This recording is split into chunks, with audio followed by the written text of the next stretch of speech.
Satu lagi wilayah Ukraina jatuh ke tangan Rusia. Wilayah Ilinka Donbas dibebaskan Tentara Brigade 114 Angkatan Darat ke-51 Rusia dilanjutkan dengan penyisiran area mengejar musuh yang tersisa dan membersihkan perangkap ranjau. Hari ini, Brigade Senapan Bermotor ke-114 melanjutkan serangan dan membebaskan sepenuhnya desa Ilinka. Video ini menangkap momen-momen penting dari operasi tersebut. Tentara menangkap tahanan, menyerbu benteng dan ruang galian musuh.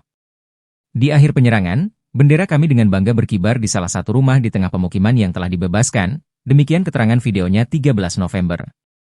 Serangan terus berlanjut, prajurit Brigade ke-114 dengan percaya diri bergerak menuju sasaran strategis berikutnya di Donbas.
Download Tribun X sekarang, menghadirkan lokal menjadi Indonesia.